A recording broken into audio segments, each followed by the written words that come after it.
Doctor Shafiqur Rahman, আপনাকে আন্তরিক ধন্যবাদ এবং কৃতজ্ঞতা, আমাদের সাথে আপনি যুক্ত হয়েছেন।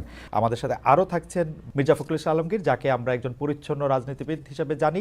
তাকে আজকের অনুষ্ঠানে পেয়ে আমরা স্বাগত জানাই।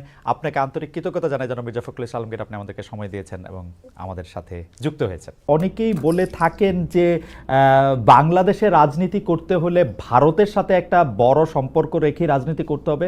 আপনার কাছে কি মনে হয় এই সময় ভারতের সাথে বড় সম্পর্ক কারা রাখতেছেন এবং জামায়াতে ইসলামীর সাথে ভারতের সম্পর্ক আসলে কেমন? প্রথম কথা হলো যে রাজনীতি কার জন্য?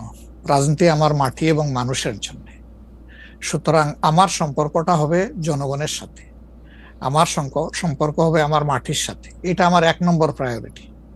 1 নম্বর প্রায়োরিটিকে তার জায়গায় রেখে দুনিয়ায় যারা বন্ধু হয়ে এগিয়ে আসবেন দেশ এবং জনগণের কল্যাণে, আমরা সবাইকে স্বাগত জানাবো, অভিনন্দন জানাবো এবং বুকে ধারণ করব। কিন্তু যদি এই সম্পর্ক রাখার অর্থ এটি হয় যে কোনো রাষ্ট্রের আনুকূল্য নিয়ে অথবা রাষ্ট্রকে সন্তুষ্ট রেখে কোনো ধরনের রাজনৈতিক কর্মকাণ্ড পরিচালিত হবে, আমরা তার সম্পূর্ণ বিরোধী। ওকে, এই ক্ষেত্রে কেউ কেউ বলতেছেন যে বিএনপির সাথে ভারতের একটি সম্পর্ক দেখা যাচ্ছে, আবার কেউ কেউ উল্টোটা বলতেছেন ডক্টর মোহাম্মদ ইউনূস ভারতের সাথে সম্পাদিত শেখ হাসিনা সরকারের কোনো চুক্তি আলোর সম্মুখে আনছেন না এবং তার কোনোটিই বাতিল করছেন না, কারণ ডক্টর মোহাম্মদ ইউনূস সরকারেরও ভারতের সাথে একটি নিবিড় এবং প্রবল সম্পর্ক রয়েছে। আপনি এই দুটি কিভাবে বিবেচনা করেন যে বিএনপির সাথে কি আসলে ভারতের একটি প্যাক্ট আছে? ডক্টর মোহাম্মদ ইউনূস কি ভারতের কাছে মুখে যাই বলুন খুবই নতজানু সরকার? মানে হোয়াট ইজ আপনার বিশ্লেষণ একটু শুনতে চাই। আসলে প্রথমটা আপনি যেমনটি শুনছেন আমিও তেমন শুনতেছি, আমার কাছে এর কোনো ডকুমেন্ট নাই। আর দ্বিতীয়টা যেটা বলতেছেন ডক্টর ইউনূস সাহেবের ব্যাপারে, আমি এর কোনো আলামত দেখতে পাচ্ছি না। আপনি কিন্তু যে কোনো জায়গাতে এক ধরনের সমন্বয়ের প্রত্যাশী একজন মানুষ, ক্ষমা করার পক্ষে একজন মানুষ। আপনি সর্বশেষ যে আওয়ামী লীগের রাজনীতি নিষিদ্ধ করা হলো এবং দলকে আসলে তার সকল কার্যক্রম নিষিদ্ধ করা হলো, এইটা নিয়ে আমরা দেখেছি যে আপনার দলকে যারা সমর্থন করেন তারাও সেই নিষিদ্ধের দাবি করেছেন, কিন্তু আমি আপনার পার্সোনাল মতামত জানতে চাই যে আপনি এটা আসলে লাইক করেছেন কিনা, বা আপনি এটা পছন্দ করেছেন কিনা, বা আপনার যদি একক ক্ষমতা নেয়ার মানে সিদ্ধান্ত নেওয়ার আপনি আপনার একক সিদ্ধান্ত প্রয়োগ করতেন তাহলে আপনি এটা করতেন কিনা? দেখেন, এখানে অনেকগুলা বিষয় আমাকে ইদানিং ফরেন মিশনের যারা বাংলাদেশে আছেন, এনভয় বা আপনার রাষ্ট্রদূত যারা আছেন, তারাও জিজ্ঞেস করেন যে ন্যাশনাল রিকনসিলিয়েশনের একটা জায়গা থাকা উচিত কিনা।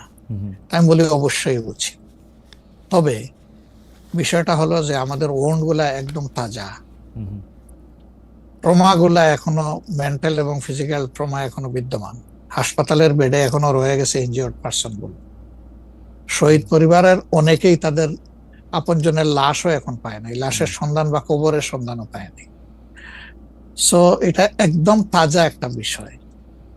যেমন আমরা যদি সাউথ আফ্রিকার কথা ধরি, তাহলে ডিকেডস আফটার ডিকেডস এটাকে হিলিং করতে, রিকনসিলিয়েশনে আনতে সময় লেগেছে।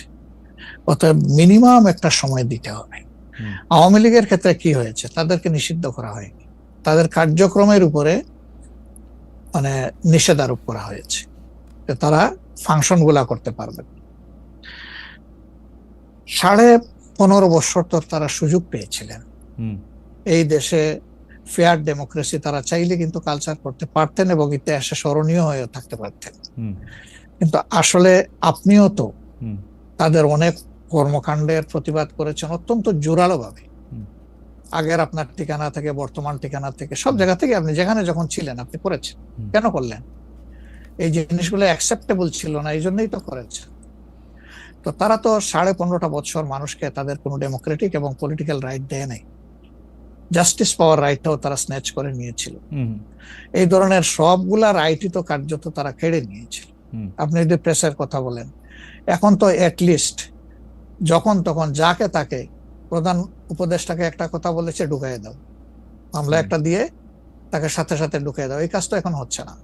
আয়নাগরের ঘটনা তো এখন একটু হইতেছে। মাননীয় আমির, একজন ইউটিউবার আছেন সাব্বির, তাকে জেলে দিয়ে দেওয়া হয়েছে প্রধান উপদেষ্টাকে কি জানি বলছে। না, আমি বলতেছি সেটা আমি বলছি যখন তখন হচ্ছে না, ঘন ঘন হচ্ছে না, দুই একটা কেস হইতেই পারে, এটা এক্সেপশন। কিন্তু আগে তো এটা ছিল প্র্যাকটিস এন্ড র্যান্ডম, এটা কিন্তু এখন হচ্ছে না। তারপরে তারপরে আপনি দেখেন যে আয়নাগরের যে বিষয়টা, মানুষকে ধরে নিয়ে ঢুকাই দাও, হোয়ার অ্যাবাউট কেউ জানে না, তার ফ্যামিলি জানে না যে মানুষটা বেঁচে আছে নাকি মরেই গেছে। যদি মরে যায় তার কবর কোথায়, আদৌ জীবনে দেখবো কিনা তার কবরটা, সেটাও তো প্রশ্ন। এরকম তো ঘটনা ঘটেছে। এবং যাদেরকে আয়নাগরে নেওয়া হয়েছে তারা কিন্তু সবাই ফিরে আসেননি, তারা অনেকেই এখনো আমরা জানি না তারা কোথায় আছে, আদৌ বেঁচে আছেন কিনা। তো এগুলা তো এখন হচ্ছে না। আর বায়বীয় মামলা যেটা বলা হয় সরকারের পক্ষ থেকে, এখন সরকারের পক্ষ থেকে সেরকম মামলা নেই। এখন মামলা হচ্ছে পলিটিক্যাল যারা বিভিন্ন পার্টিজ আছেন তারা, সেই ক্ষেত্রে এক এক দলের এক একটা দৃষ্টিভঙ্গি। আমাদের দৃষ্টিভঙ্গি হচ্ছে যে ফর ফেয়ার জাস্টিস কমপ্লেইনটা পুরো অ্যাট্রোসিটি করেছেন যারা এটার পারপিটেটর, তাদেরকে ডিরেক্ট যারা আছেন তাদেরকে বাদ দিয়ে আমরা কোনো মামলায় কাউকে আসামি করিনি। এই জন্য আমাদের মামলায় শত শত কোনো আসামি নেই। অন্যান্য সংস্থার বা দলের বা অথরিটির থাকতে পারে। তো এই জিনিসগুলোর কিছুটা হলেও ডেভেলপমেন্ট হয়েছে, কিন্তু আরো অনেক হওয়ার প্রয়োজন আছে এবং সুযোগ আছে। এই ক্ষেত্রে আমি শুধু একটা লাইন করে একটু বোঝার জন্য, যে মানে আওয়ামী লীগ নিষিদ্ধ করা হয় নাই, আওয়ামী লীগের কার্যক্রম নিষিদ্ধ করা হয়েছে, দুইটার মধ্যে তফাৎ কি আসলে? মানে তারা মানে কি করতে পারবে আর কি করতে পারবে না, মানে একজন আওয়ামী লীগ কি করতে পারবে এখন? মানে আমার একটা আন্ডারস্ট্যান্ডিং হচ্ছে আওয়ামী লীগ নিষিদ্ধ, তা আপনি বলতেছেন না দুইটার মধ্যে একটু তফাৎ আছে। তফাৎটা কি আসলে? দেখেন, নিষিদ্ধ তো আমাদেরও করা হয়েছিল, তাই না? এবং একবার না, আমাদের এই সংগঠনের জন্মের পরে দফায় দফায় আমাদেরকে নিষিদ্ধ করা হয়েছে। নিষিদ্ধ যখন কোনো সংগঠনকে করা হয় তখন এই সংগঠনের ব্যক্তিরাও বিভিন্ন ধরনের সমস্যায় পড়ে যান, এর সাথে রিলেটেড ব্যক্তিরা। এমনকি তাদের স্বাভাবিক জীবনযাত্রাটাও তাদের পক্ষে চালায় নেওয়া সম্ভব হয়। তারা যদি সমাজের কোনো ক্রিমিনাল ব্যক্তি নাও হয়ে থাকেন, তবুও তাদের উপরে সমস্যা আরোপ হয়েছে। কিন্তু যখন কার্যক্রম নিষিদ্ধ থাকবে তখন ওই পলিটিক্যাল কার্যক্রমগুলো ছাড়া বাকি জীবনের সবই তো তারা করতে পারবে, করছে তো। আচ্ছা, তারা তো এই দেশ ছেড়ে সবাই তো আর চলে যাননি, সবাইকে জেলেও ঢুকানো হয়নি। এইটা একটু পরিষ্কার হয়েছে। জনাব যুদ্ধপরাধের মামলায় জামাত নেতা এটিএম আজহারুল ইসলাম খালাস পাওয়ার পর আপনি একটি সংবাদ সম্মেলনে বলেছেন, জামায়াতে ইসলামী বা তার কোনো নেতাকর্মীর মাধ্যমে কেউ ক্ষতিগ্রস্ত হয়ে থাকলে তার কাছে নিঃশর্ত ক্ষমা চাই। এই ক্ষমা প্রার্থনায় কি ৭১ মুক্তিযুদ্ধের সময়টাও আছে কিনা সেটা সেদিন আপনি স্পষ্ট করেননি, আজকে এটা স্পষ্ট করবেন? মানে আপনি, অনেকেই প্রশ্ন করছেন যে জামায়াতের মাননীয় আমির ক্ষমা কিসের জন্য চাইলেন? মানে ৪৭-এর পর থেকে শুরু করে আজকে পর্যন্ত, শুধু ৭১ না, ৪৭-এর পর থেকে শুরু করে আজকে পর্যন্ত আমাদের দ্বারা যত মানুষ যত জায়গায় কষ্ট পেয়েছে, কেউ যদি ক্ষতিগ্রস্ত হয়ে থাকে, সেই মানুষগুলো তাদের সকলের কাছে আমি বিনা শর্তে ক্ষমা চেয়েছি। কেন ক্ষমা চেয়েছি? আমরা মানুষ, ইন্ডিভিজুয়াল মানুষ যেমন ভুল করতে পারে, মানুষের সমষ্টি একটা দলেরও বিভিন্ন ভুল সিদ্ধান্ত থাকতে পারে। কোনটা ভুল কোনটা সঠিক ইতিহাস এটা নির্ধারণ করবে। আজকে যেটাকে ভুল বলা হচ্ছে কালকে এটাই হয়তো সবচেয়ে বড় সঠিক হিসাবে প্রমাণিত হবে। আর ইতিহাসের পালাবদলে রাজনীতিতে সবাই জিতে না, কেউ জিতে কেউ হারে। আমরা আদর্শবাদী একটা দল, আমরা বিশ্বাস করি আমরা মানুষ, ভুলের ঊর্ধ্বে নই। আমাদের দ্বারা, আমাদের সহকর্মীদের দ্বারা মানুষ বিভিন্ন ক্ষেত্রে কষ্ট পেতে পারে, ক্ষতিগ্রস্ত হতে পারে। আমি সব কিছুর জন্য কোনো শর্ত আরোপ না করেই মাপ চেয়েছি। ওকে, মানে ৪৭ এবং মাপ চাওয়ার মধ্যে কোনো পরাজয় নাই, অবশ্যই নাই। ৪৭ থেকে আজ পর্যন্ত যে কোনো কিছুর জন্য মানুষ আপনাদের কাছ থেকে যদি কোনো ধরনের আঘাত পেয়ে থাকে তার জন্য আপনি দুঃখ প্রকাশ করেছেন বা ক্ষমা চেয়েছেন। এর ভিতরে সব ঢুকে গেছে, কোনো কিছু বাদ নাই। ওকে, এভরিথিং ইনক্লুডেড। আচ্ছা, এবং এটা আনকন্ডিশনাল, মানে অ্যাপোলজি দিয়ে আনকন্ডিশনাল পার্ডন সিক করেছে। এইটা কি ডক্টর শফিকুর রহমান, আমি আসলে যেহেতু আপনার সঙ্গে আমার মানে নানা সময় কথা বলার সৌভাগ্য হয়েছে, মানে পর্দার বাইরে পর্দার ভিতরে, সেটা আমি জানি বলেই আমি আমার প্রশ্নটা করছি যে আপনি যে ৭১টাকে এই 47 থেকে আজ পর্যন্ত একসাথে বললেন, এর কি কোনো বিশেষ কারণ আছে নাকি মানে? না না না না না না, কোনো বিশেষ কারণ নাই। আমার মানবিক মূল্যবোধের জায়গা এবং আমার দায়িত্বের জায়গা থেকে আমি বলেছি, অনুভূতির। ওকে। গত 15 বছরে আওয়ামী লীগের শাসনকে যে ফেসিবাদী বলা হচ্ছে এবং তার যে পালিয়ে যাওয়াটা, যেটি আসলে আপনি এখন বর্ণনাও করলেন, দুর্নীতি, তারপরে নানা ধরনের নানা কারণে, কিন্তু তার পেছনে আপনাদের আমলে যে 20 বছর আগে 21 আগস্টে গ্রেনেড হামলা, বিচারকদের বয়স বাড়িয়ে তত্ত্বাবধায়ক সরকারকে প্রশ্নবিদ্ধ করার মাধ্যমে শেখ হাসিনাকে কর্তৃত্ববাদী শাসনের দিকে নিয়ে যাওয়া, এ নিয়েও আসলে নানা ধরনের আলোচনা আছে। এই দুটি ঘটনা যদি হাইন্ডসাইট আপনি একটু দেখেন, যে মানে যেগুলি হচ্ছে ক্রাইমের ঘটনা, অর্থাৎ হচ্ছে 21 আগস্টের গ্রেনেড হামলা, 10 ট্রাক অস্ত্র, আবার অন্যদিকে তত্ত্বাবধায়ক সরকার ব্যবস্থাটাকে একটা এরকম জায়গায় নিয়ে যাওয়া, এই দুটিকে আপনি আপনার মূল্যায়ন আমরা একটু শুনতে চাই যে দুটি। আপনার 21 আগস্টের যে ঘটনা, এই ঘটনার সঙ্গে বিএনপিকে জড়িত করা এবং বিশেষ করে তারেক রহমান সাহেবকে জড়িত করা, এটা পুরোপুরি ভাবেই রাজনৈতিক উদ্দেশ্য প্রণোদিত। এটা কোনো মতেই বিএনপি এর সঙ্গে জড়িত তো নয়ই, বরঞ্চ আমি মনে করি যারা বিএনপিকে শত্রু হিসেবে চেনে তারা জড়িত, এবং এখানে বেনিফিশিয়ারি কারা হয়েছে সেই বিষয়টা আমাদেরকে অবশ্যই লক্ষ্য রাখতে হবে। 21 আগস্টের মামলায় who was the beneficiary? Beneficiary was Awami League. কারণ বিএনপি ক্ষমতায় থেকে সে এমন কোনো ঘটনা ঘটাবে কেন যে ঘটনাটা তার বিপক্ষে যাবে? এটা গেল 1 নম্বর। আর আপনি যে প্রসিডিংস গুলো দেখেন সমস্ত, আপনি তো একসময় বিচার বিভাগের মানুষ ছিলেন, দেখবেন যে তারেক সাহেবকে এখানে জড়িত করা হয়েছে 4টা আপনার আইও চেঞ্জ করার পরে। সর্বশেষ যে আইও নিয়ে আসা হয়েছে সে হচ্ছে আওয়ামী লীগ দলীয় ভুক্ত কাহার এখন, যে আপনার নিজে থেকেই তাদের মানে নির্দেশে সে এই চার্জশিটটা করেছে, যেটা কোনো সম্পর্ক নেই।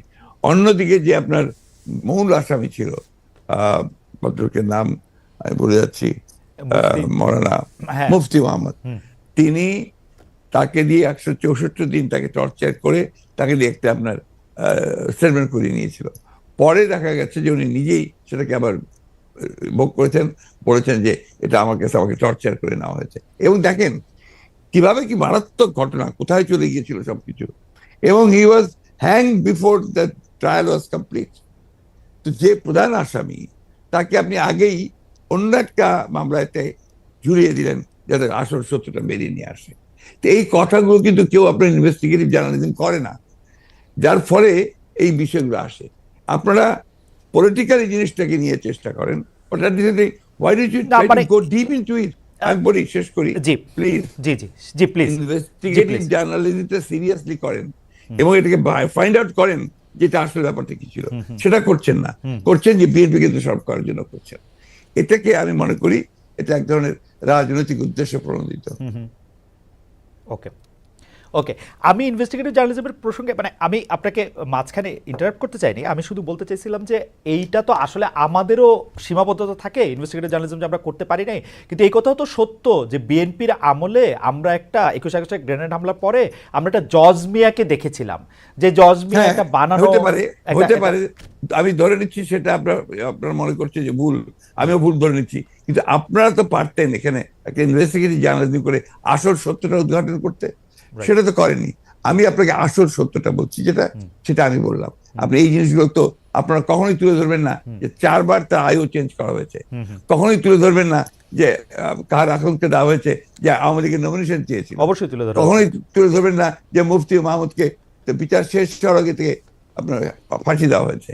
তো দিজ আর দ্য এভিডেন্সেস, যেখানে আপনি পরিষ্কার বুঝবেন যে একটা শুধুমাত্র সাজানো মামলা, তাকে এখানে জড়িত করার জন্য এই কথাগুলো এসেছে।